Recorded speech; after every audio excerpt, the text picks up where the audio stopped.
Hello, guys, and welcome back to the Mission Empowered podcast with me, your host, Emily, who is now officially a mama. First episode recording since becoming little Eliza's mum. And here we are. We're going to go through the birth story, and I know this isn't going to be for everyone. I know I found these helpful when I was pregnant. Prior to being pregnant, I probably had never listened to a birth story before, but I do find them quite interesting now. So if you're not planning on giving birth or anything like that, maybe you're just here to find out what happens, because it was a little bit of a journey. Now, if you follow me on Instagram, you will know this is actually the second time I am recording it, and I'm quite glad. I was in two minds whether to record it twice or not. So basically, I recorded it yesterday or the day before, and it was an hour long. It didn't record video, and do you know what? At the end of it, it was firework night. It was Tuesday night. I was getting like really flustered by the noise of fireworks. I'm not 100% sure what I was saying. So I have decided to redo it. And I feel like much more in a better headspace to redo it as well. I found the first time I was talking about it, I was missing things out. And I probably spoke a little bit too much about boring things. So this is going to be the better version. I can already feel it in my bones. Before I do get into the birth story, I am going to do a little bit of like a trigger warning.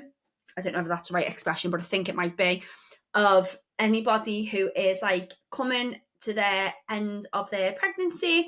If you are feeling a little bit anxious about birth and stuff like that, like you will see from the caption of this is like a bit of a two-part birth story. The first part where I got induced isn't a very positive experience, but the C-section, we had an emergency C-section, and that is really positive. So I don't know whether to say don't listen to this or do listen to it. You know, it's obviously up to you, but I just want to be really honest and say that it is a bit of a mixed bag, because what I have realised is every single birth is completely different, and I wish I'd probably taken in more advice from people who gave me the advice of have a birth plan, but don't be set on it. Because our birth plan didn't just go out the window. It literally might as well have been ripped up, set on fire, and gone from like off the top of the Empire State Building. Like, it was so far from what we wanted, but it's fine. And like I said, it does end positive. I just want to do a little bit of a warning if you are nearing the end of pregnancy and you probably not want, you just want to surround yourself with positivity. I absolutely get that. I was 100% the same. The first part isn't that positive about the induction process. So I'm going to start. As I said, the first one that I did, the first episode, the original episode that I recorded on One Fire Night was too long. So I've got my notes today to try and keep me on track.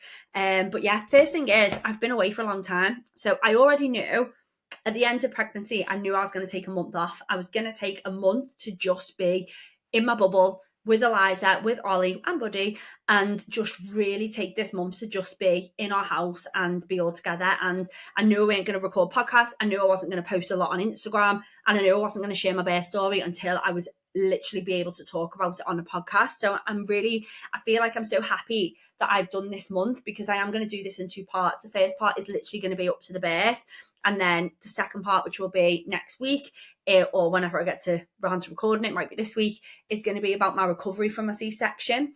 So it is going to be a two-parter rather than doing it all in one.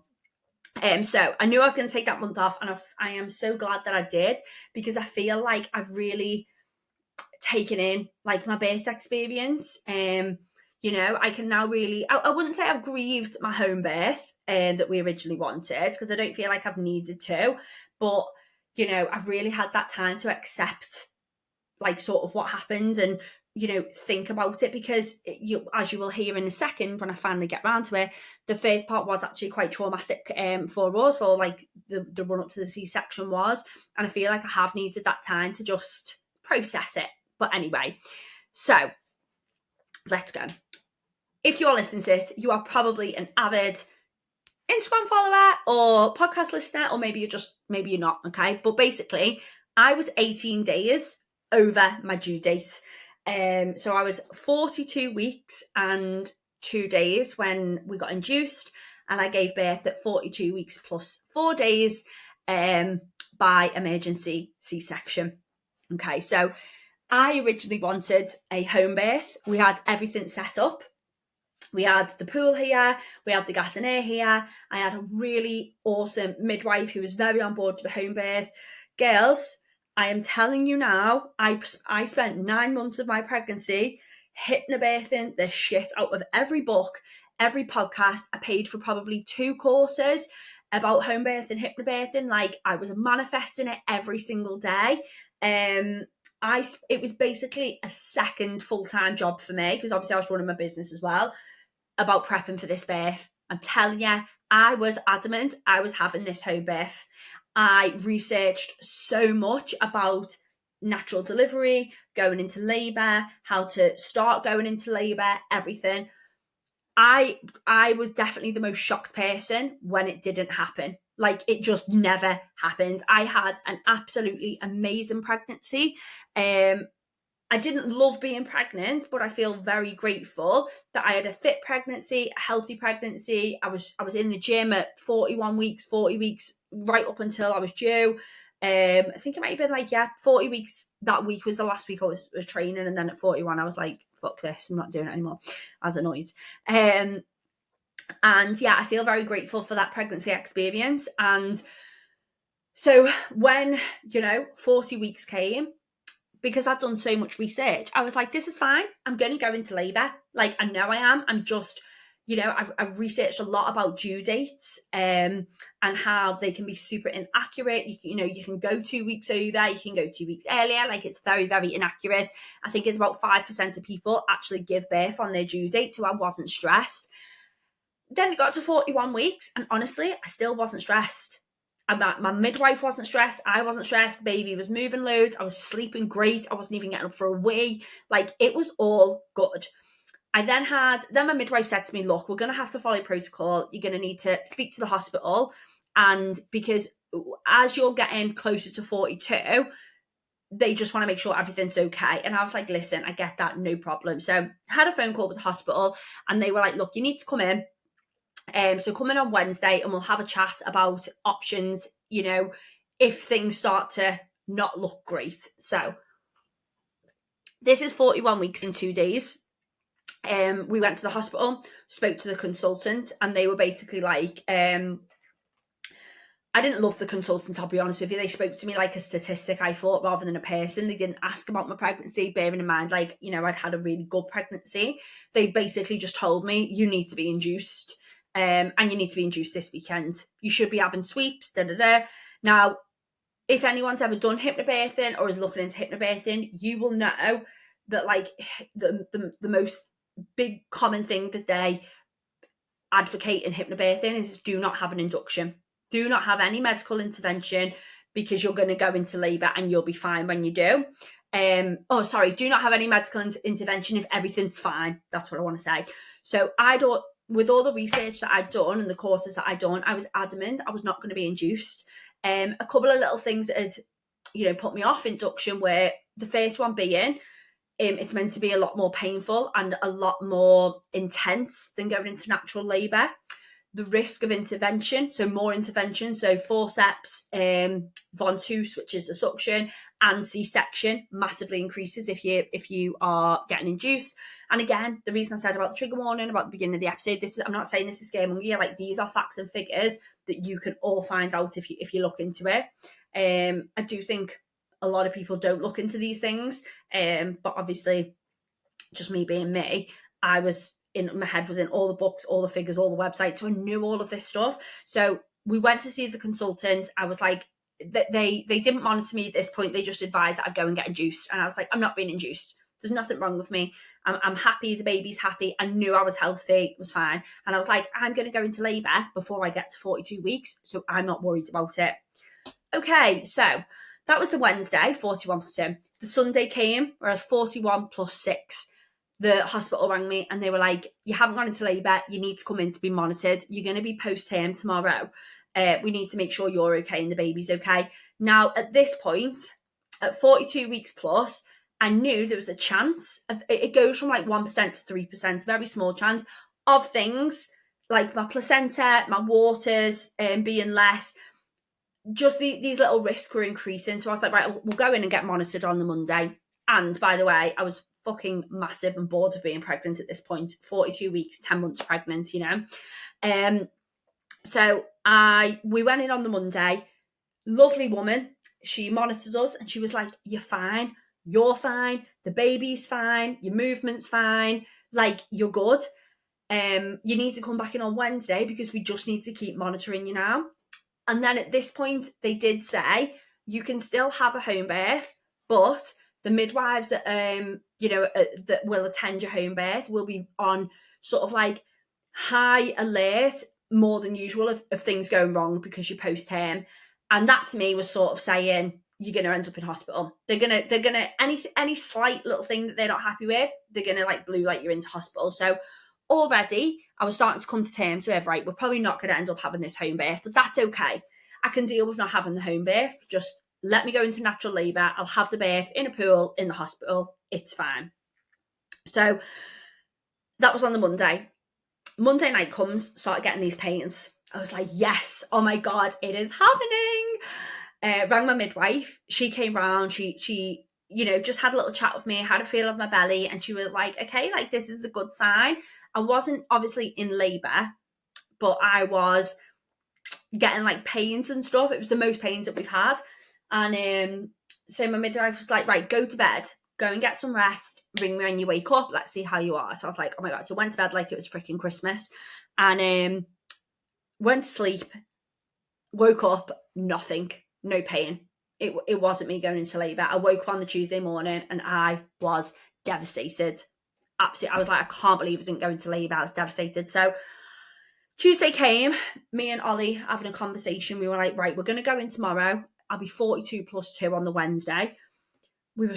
Ollie had already finished work, so I'd finished work. We were literally waiting every hour, every minute. We were just waiting for me to go into labour for like the past week and a half, or 2 weeks. 40, 41 for the past 2 weeks, because he finished work when I was 40 weeks and I finished work when I was 41, I think. So anyway, so we had a discussion and we were like, right, look, if we go into hospital on Wednesday, I'm just going to get induced. I'm just going to take the induction, because at this point, it was weird because I'd done so much research and I really trusted my body. I really, really did. But when you start looking at even the risks slightly being increased around the baby, it must be like your maternal instinct. I was just like, I want to get her out. I want to make sure that nothing is going to go wrong. And at this point, I'd already sort of got my head round I was going to have the baby in hospital anyway. So I was like, we're going to go to hospital. Let's just take the induction. Hopefully, positively, it goes well from there. And one of my things that I did write on my birth plan is that I wanted to be calm. I wanted it to be not necessarily in control, but I wanted it to go smoothly. I didn't want it to be an emergency, urgency, stress. I didn't want that. And so we made the decision to go into hospital on the Wednesday because I wanted to pack. I wanted to know if we were going to stay in hospital. I had everything right. So we did. Anyway, Wednesday comes. Obviously, I'd not gone into labour. We went to hospital midday. The woman monitored me again. And again, same thing. She said, you're fine. Baby's heart rate's fine. I've got a little funny story to tell you then. Baby's heart rate's fine. You're fine. Waters seemed to be similar to what they were on Monday. They just couldn't, I didn't have loads of water. Quite common when you're that far along in pregnancy.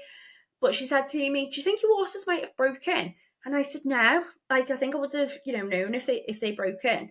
And she was like, okay.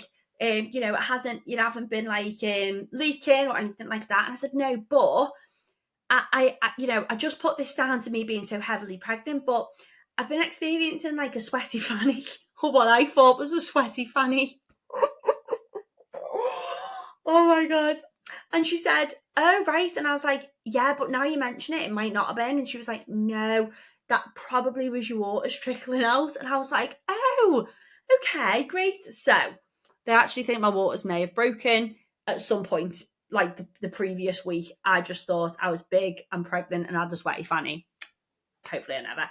Anyway, so that was the Wednesday, and they said, look, and we said, no, we're staying in. We're going to go for the induction, because they then offered us another induction. They said, do you want to start the induction process? So we said, yeah, let's admit us into hospital. Let's start this induction process.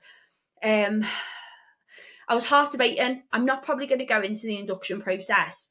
I'm not going to go into it in detail. I'm not a doctor. I'm not a nurse. Do you know what I mean? But the induction process is in stages. The first stage is like the pessary stage. The second stage is the hormonal drip stage. So they started us off with the pessary.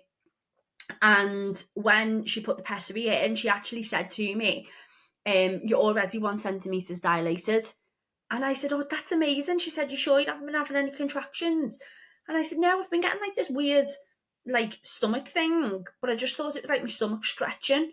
I mean, I've never been pregnant before. I don't know what it feels like. Anyway, she was like, no, I think there were slight contractions. When we look at the monitor, you can see that they are coming up on there. So in our head, we were like, this is so positive. I'm 1 centimetre dilated. I'm having these contractions, and this induction is just going to kickstart things going. So first part of the induction, 24 hours after the pessary is in, you're in hospital and they just monitor and wait for things to happen.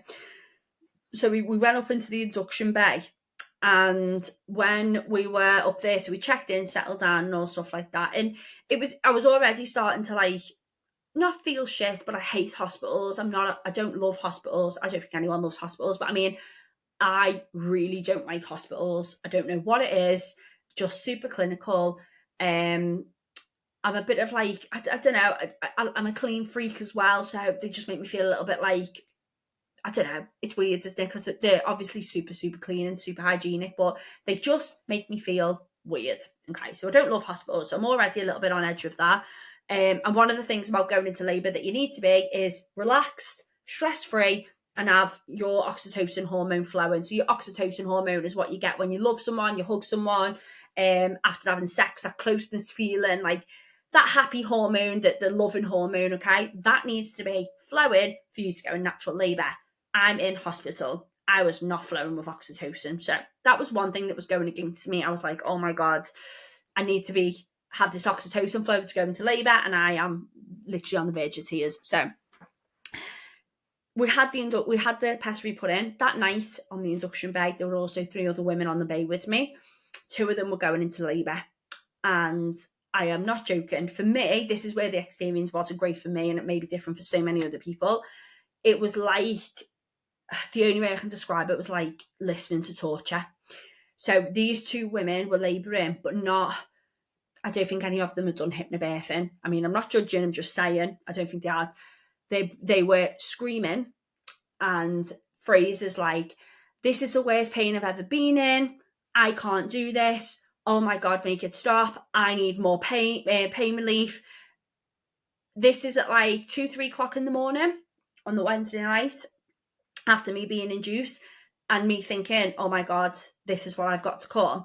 Like, it was like being tortured with like headphones and noises, because I was just listening to it and I couldn't not listen to it. How do you not listen to that? You're not even in a room, you're separated with a curtain. So this is 2 o'clock in the morning till about 5 o'clock in the morning. This is all we could hear.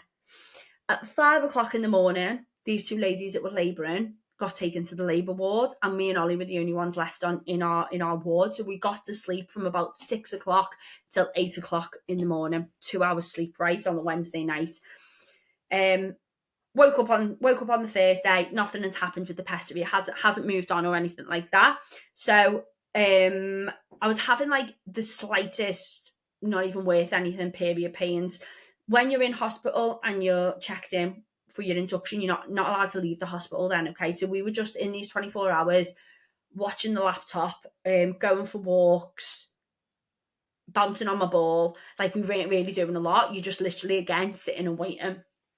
Anyway, 24 hours after my pessary comes in, midwife comes up to me, and we're going to assess you. We're going to see how, if the pessary's worked. So when they put the pessary in, what they're looking for is to soften your cervix so they can break your waters to kick things going. So you are literally just lying on that bed thinking, fucking hell, I hope this has worked, because if that hasn't worked, you then go into a second pessary, a third pessary, and it just drags out the whole process. So I was just like, oh my God, I hope this has worked. So midwife sticks her hand in and says, really good news, your cervix softened, you know, we're going to try and break what waters you've got left.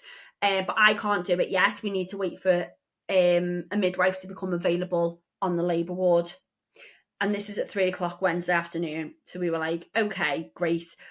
I'm going to miss out a big chunk now. But basically, long story short, we didn't get seen to till 1 a.m. So nearly 12 hours later. We were just getting monitored and telling us that we were waiting for this staff, for that staff, for this staff, for this staff. Like, it was just long. So bearing in mind, at 3:00 in the afternoon on the Thursday, we were super excited. We were like, oh my God, this is going to happen. And then we just waited. And then at 1 a.m. in the morning, they monitored us, and there was a slight change in baby's heart rate and Eliza's heart rate. And then it was all go. It was like, right, we need to break your waters now. We need to get things going. We're not happy. So obviously, what did I not want? Stress, urgency. Bearing in mind, it's 1 a.m. We still haven't fucking slept. So we haven't, it's been nearly 48 hours and we've not slept. So anyway, 1 a.m. comes, they rush us down into a room, a labour room.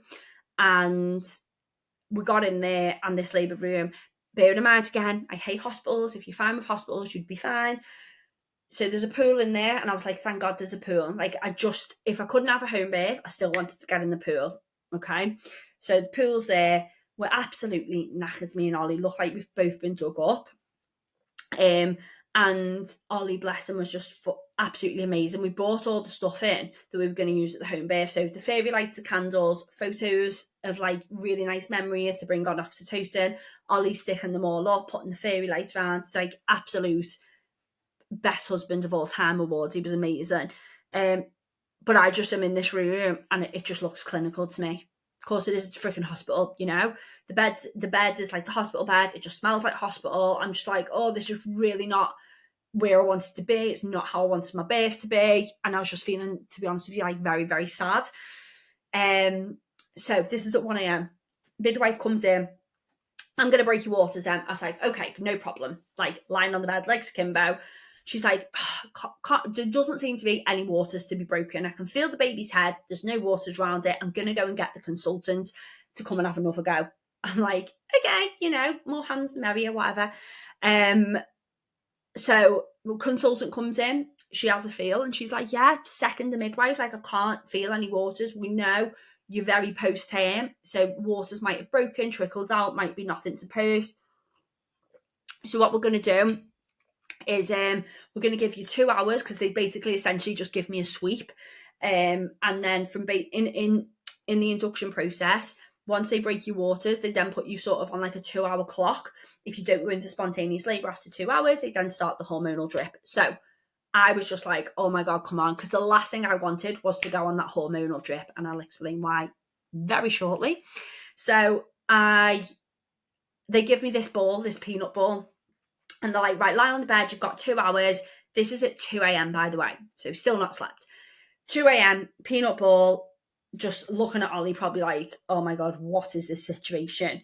And then all of a sudden, I just felt like this, just in the nicest, we're all girls here, this gush. And it basically was my waters breaking. And what they think happened is the waters were like lodged behind the baby, because Eliza was like, you know, taking up so much room. It was like she was hiding them. So then my waters broke. That was about 15 minutes after they said you've got 2 hours. So it really wasn't like a big thing. But yes, the waters broke. So I was like, oh my God, this is amazing. Things are going to start happening. 2 hours pass, 4 a.m. No baby, no labour, and definitely no baby, no labour. Very, again, mild period pains, not significant enough to call it established labour.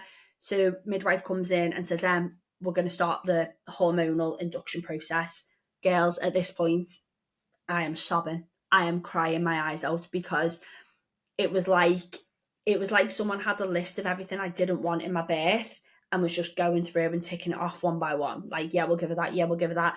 This is now 4 a.m. Friday morning. We checked into the hospital at 12 p.m. Wednesday and had no sleep Wednesday night due to the noise, and no sleep Thursday night due to waiting for my waters to be broken and this whole process going. So you can imagine how mentally exhausted we are.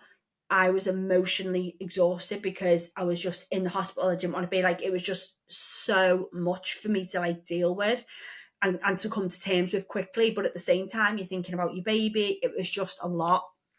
So I'm crying when she's telling me we're going to start we think we should start the induction, because I really didn't want it. And she said, look, you've come this far. It might kickstart things. Just give it a go. And I was like, right, okay. But she said, because we are going on the drip now, you won't be able to get in the pool. So again, I'm crying because that was what I wanted, from home and then in the hospital. And then that was taken away from me. So I'm just crying to her anyway. She's putting this cannula in my arm. It's 4 a.m. It was just traumatic for me. Moving on anyway. So cannula's in, hooked up, and I said, please can I be on the movable heart rate monitors, because they like to monitor the baby when you're having an induction. So monitor goes on, movable one. And so I'm in this room and I'm just like trying to, like, it's okay, like this is gonna work. And the contractions started coming thick and fast, as they do with induction and as I expected. And I just couldn't stop crying. I got emotional when I first recorded it. I really didn't want to get emotional. I just couldn't stop crying. I just couldn't believe, after everything I'd done for 9 months, this was going to be like my birth. And again, I said to the midwife, so she came in after like 2 hours, and I'm on this drip, and the contractions are coming, and we're so tired. And I said to her, how long, like, is this going to take? Like, how long am I going to be on this drip for? Like, how long am I going to be having these pains for? And she was like, I don't know. We have to just assess you every 4 hours and see where your cervix is until you're ready to push. And she said it could be like 18 hours. And I was like, I couldn't fathom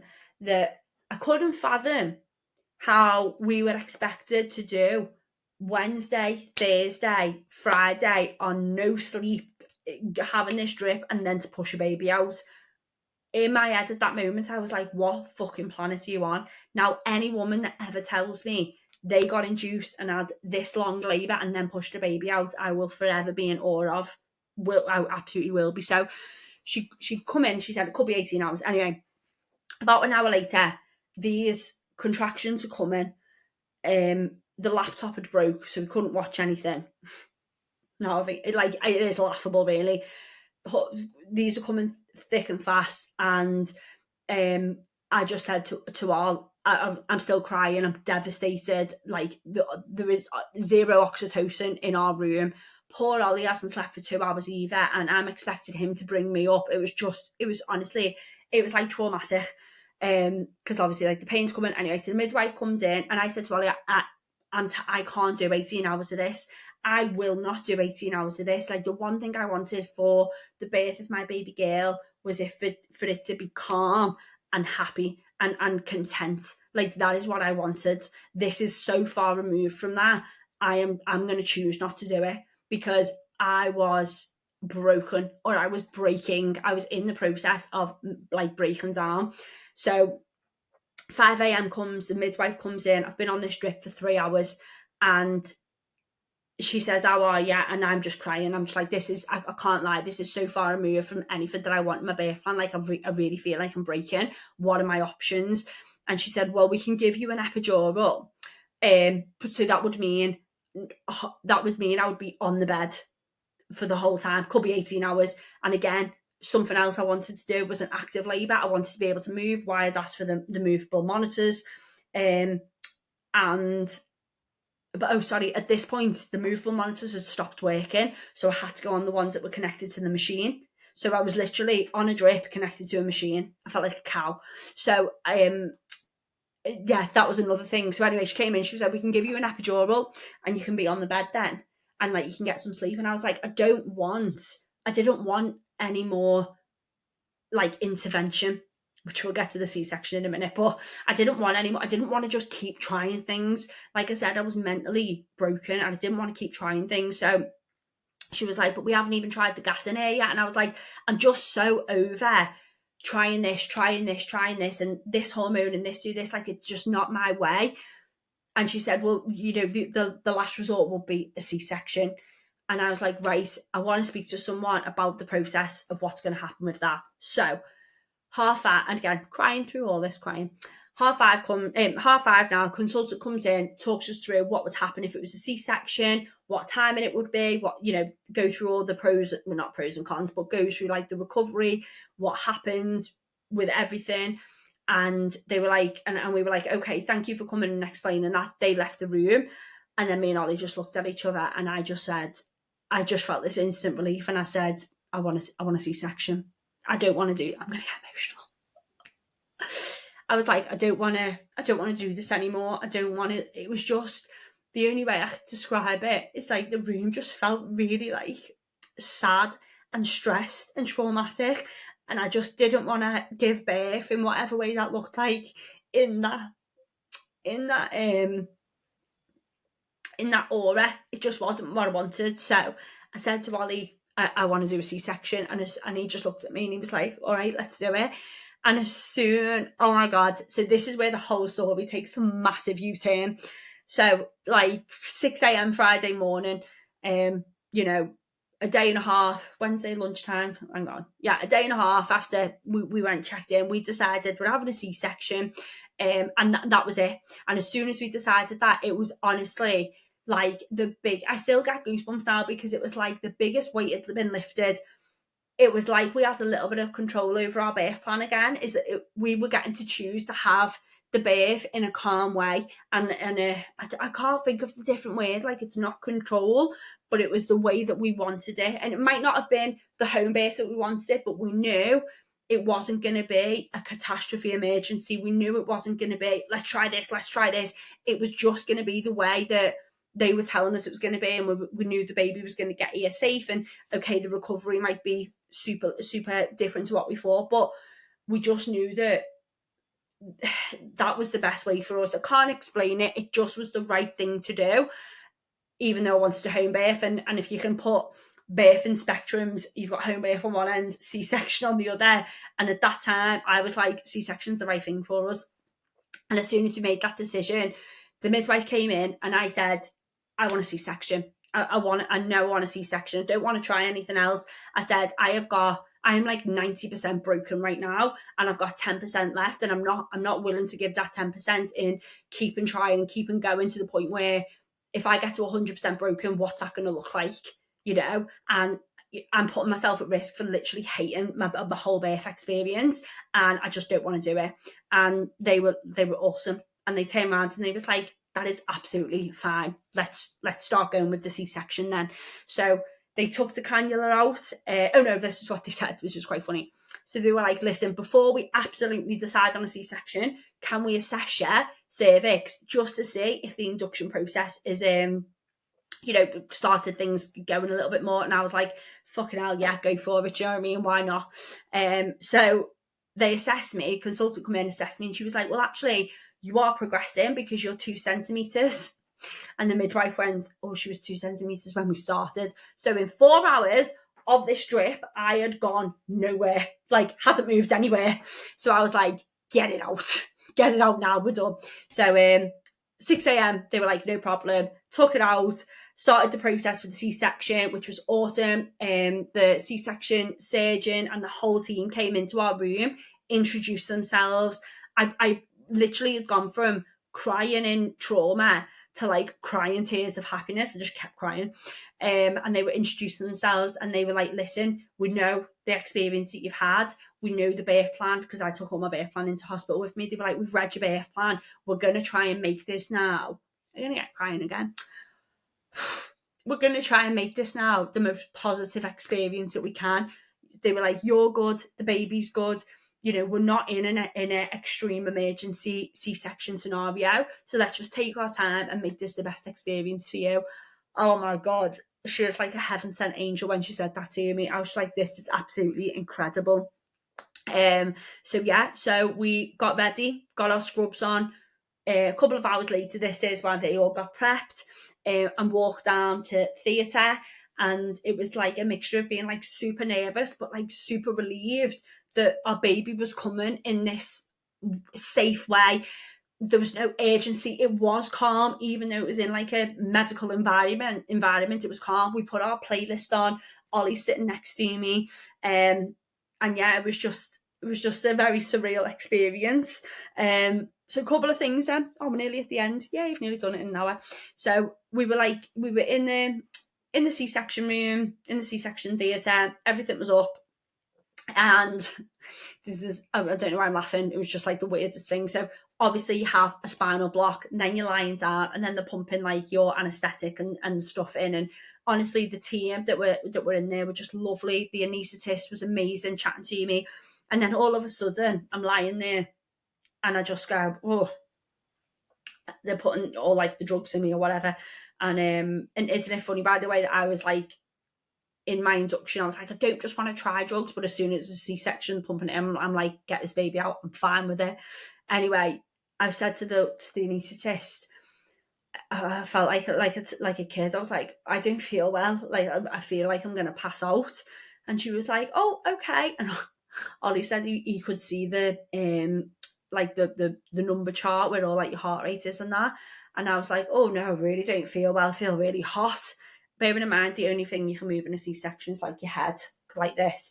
So she was like, no problem. And I just felt this wedge of, if you're watching this on camera, I felt this wedge of this paper plate go against my head. They were like, just be sitting there. And I was like, it's okay. I think I'll be all right, actually. And then Ollie said he could see the numbers. He said my heart rate just massively dropped. And he was like, oh God, is she okay? And I remember looking at him going like, are you okay? And he was like, yeah, everything's fine. And you know your spouse, you know that they can't lie, you can read them. And I was like, babe, what's wrong? Like, I don't feel well, you need to be okay. This is the only time that I panicked in the C-section.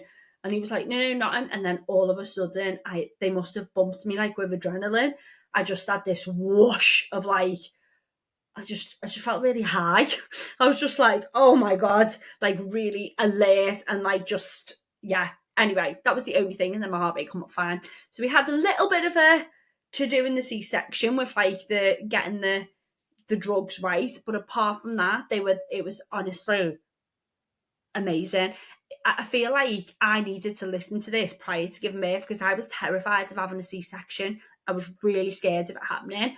And this is like the real positive bit. If you are having a planned C-section or having to have a C-section for complications, if you've gone for an elective, if you're worried about having a C-section, like, don't be. Like, honestly, they then said, right, we're gonna get your baby out.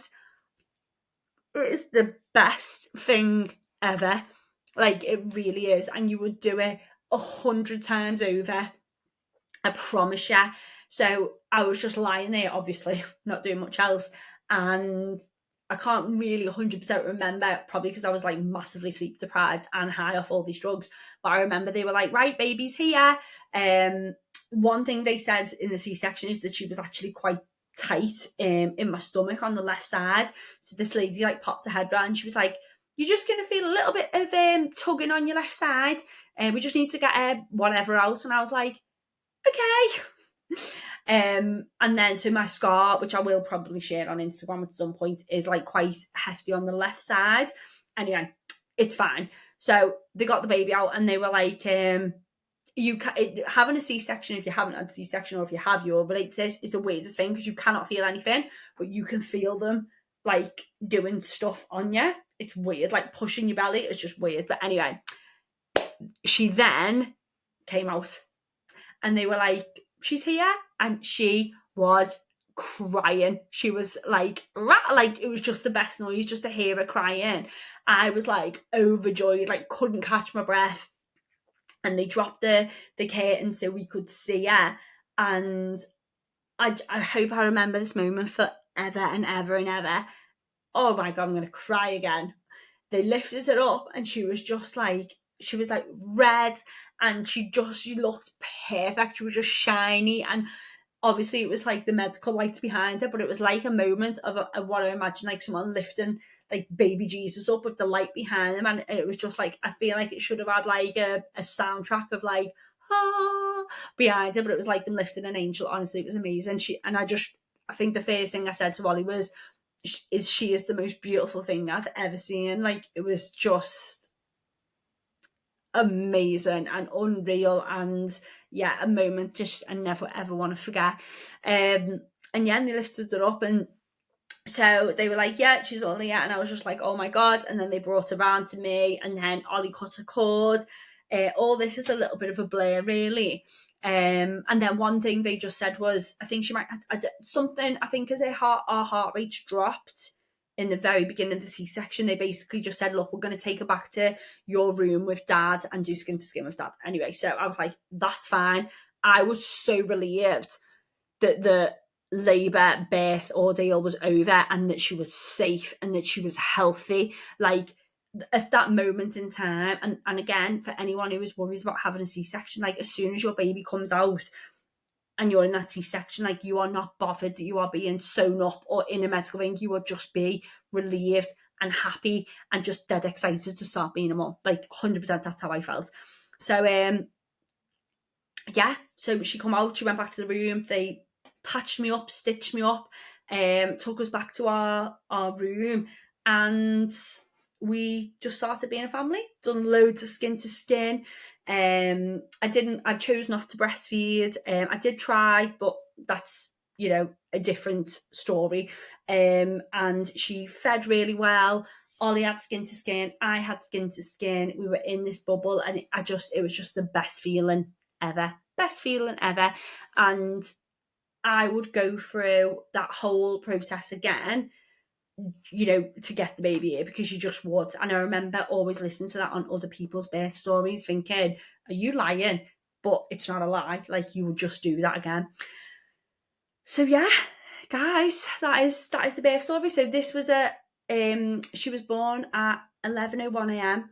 on Friday, the 11th of October, 2024. So 48 hours of being in hospital, being induced, ending in C-section, being so far removed from the home birth plan that we had, which was, it's so funny, isn't it? Calming music, pull the baby out, deliver the baby out. I try. I'm glad I waited a month to do this, because I think the first few weeks I was like, I wish I'd had that birth. I wish I'd done this. But you know what? Honestly, now I really don't. I feel like everything happens for a reason. You have to look at the positive, and the positive may be that this podcast is now going to help someone else who is got to be induced, or got to, have a C-section, or is worried about the birth process. Like, just don't be. Like, you will take it in your stride. I am sure I've missed out a million and one things that I wanted to talk about, but maybe I can cover them. I'll cover them in the part 2, which is going to be about my recovery and C-section recovery and stuff like that. But yeah, hopefully a highlight has been that this birth story is hopefully going to help someone not be stressed about their labour, or, again, my experience, it wasn't all positive. The first part I would absolutely describe as traumatic for me and for Ollie. And the second part, when we decided to do a C-section, was so positive and amazing. I'm really happy. And for me now, I just do say I did have a positive birth experience, because a positive birth experience is the baby got here safely. I was safe. We didn't have any emergencies. Although the birth wasn't what we had in our head, it was still calm. We had our music on. The baby entered the world in a happy environment, and that was all I could ever ask for. So I hope you enjoyed this. It wasn't quite half an hour, but it's less than what it was, and I didn't cry as much as I did on the first one. So I hope you've enjoyed this. I hope you did find it positive. My Instagram's obviously always open for anyone who does want to ask me any questions. I'll be more than happy to, help you out if you need it. And yeah, follow me if you are just stumbling across a birth story on Spotify. So my Instagram is @_em.powered, and I will be back next week with part 2 of recovery, C-section, and how I've been getting on being a mum. All right, guys, as always, I really appreciate you listening and sharing, and being a listener, and I will catch you next time. Okay, lots of love. P.S. It's good to be back.